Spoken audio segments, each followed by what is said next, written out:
আসসালামু আলাইকুম, welcome to my channel Nasima's kitchen. আজকে আমি তৈরি করব পেশওয়ারি বিফ। পেশওয়ারি বিফ তৈরি করার জন্য এখানে আমি 1.5 কেজি গরুর মাংস নিয়েছি, হাড় মাংস, ঘি, এখানে আমি 4টা আলু, 4টা টমেটো, 4টা পেঁয়াজ, 4টা রসুন নিয়েছি, 8-10টা কাঁচামরিচ, লবণ, বিট লবণ, 1 চামচ কালো গোলমরিচ আর 2 ইঞ্চি আদা। বিসমিল্লাহির রহমানির রহিম। আমরা প্রথম মাংসে লবণ মেখে রাখবো। এখানে 30 মিনিট লবণ মেখে রেখেছি। আপনাদের হাতে সময় থাকলে আর বেশিক্ষণ রাখবেন।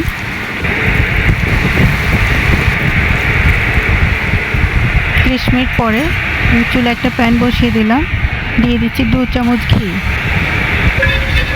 এখন আমি ঘিটা একটু প্যানে মাখিয়ে দিচ্ছি। এখন আমরা মাংসগুলো প্যানে দিয়ে দিচ্ছি। হাড় মাংস নিয়েছি, আলু দিয়ে দিচ্ছি,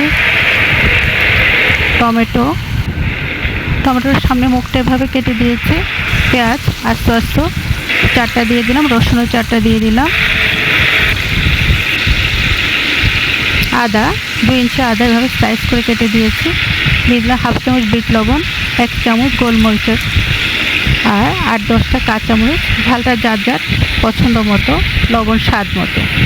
আমরা মাংস মাখার সময় লবণ দিয়েছিলাম। এখানে আবার 3 চামচ ঘি দিয়ে দিচ্ছি।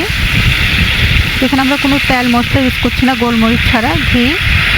3 চামচ ঘি দিয়ে দিলাম। এখন আমরা নেড়ে চেড়ে এটা একটু কষিয়ে নিব। এতে মাংসের কালারটা চেঞ্জ হয়ে যাওয়া পর্যন্ত আমরা একটু নেড়ে নেড়ে এটা কষিয়ে নিব।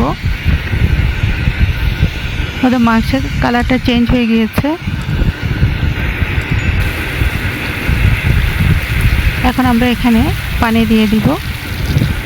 এটা ঝোল ঝোল হবে, এটা পানিটা দিতে হবে।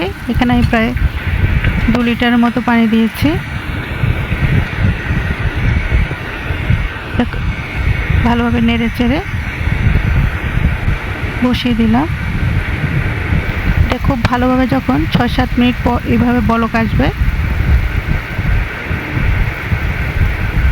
তখন আমরা একটা তাওয়া গরম করে নিলাম চুলায়। আমরা এটা তাওয়ার উপর বসিয়ে দিলাম। তাওয়ার উপর বসিয়ে দিয়ে আমরা অপেক্ষা করব খুব ভালোভাবে এটা ফুটে আসার জন্য। খুব বলক আসবে, 5-6 মিনিট খুব ভালোভাবে বলক আসবে। আমরা এই ছিদ্রটা বন্ধ করে দিয়েছি। 7-8 মিনিট পর খুব ভালোভাবে ফুটে আসছে, এটা বলক আসছে। একটু নেড়ে চেড়ে এটা আমরা এখন ঢেকে দিব 2 ঘন্টার জন্য। এটা নির্ভর করে মাংসটা কতটা তাতে সিদ্ধ হবে। এক মাংস এক রকম সিদ্ধ সময় লাগে সিদ্ধ হতে। একদম চুলার লো ফ্লেমে আমরা এটা 2 ঘন্টার জন্য বসিয়ে দিলাম। 2 ঘন্টা পরে মাঝে 2বার নেড়ে দিয়েছিলাম। আমাদের মাংসগুলো একদম সিদ্ধ হয়ে গিয়েছে। টমেটো, পেঁয়াজ একদম গলে গিয়েছে, আপনারা দেখতেই পাচ্ছেন।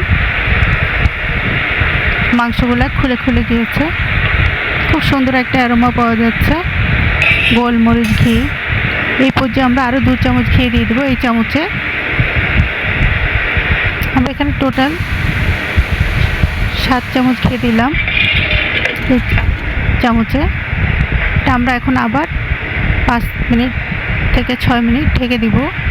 ঘির ফ্লেভারটা মাংসের সাথে মিশে যাক। 5 মিনিট পরে আমাদের পেশওয়ারি বিফ রেডি। যে কোনো রেড মিট দিয়ে আপনারা করতে পারেন। এটা একইভাবে এটা রুটি, পরোটা, নান সব কিছুর সাথে খেতে দারুণ লাগে। আমার ঝোলটা এরকম পাতলা পাতলা হবে। খুব সুন্দর একটা অ্যারোমা। মাংসগুলো খুলে খুলে গিয়েছে, কাঠি লাগানোর সাথে সাথে ভেঙে যাচ্ছে। খুব গরম, তো আমি হাত দিয়ে দেখাতে পাচ্ছি না।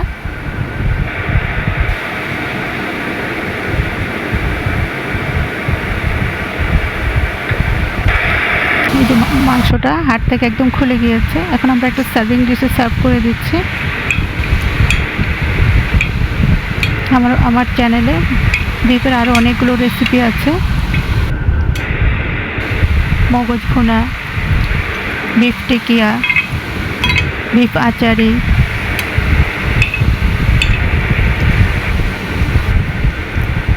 আপনারা দেখে নিতে পারেন। আমি যেভাবে পেশোয়ারি বিফটা তৈরি করি খুব সহজভাবে আপনাদের সাথে শেয়ার করলাম। কেমন লাগলো আমাকে কমেন্ট বক্সে কমেন্ট করে জানাবেন। এভাবে তৈরি করে দেখবেন, ভালো লাগবে ইনশাআল্লাহ।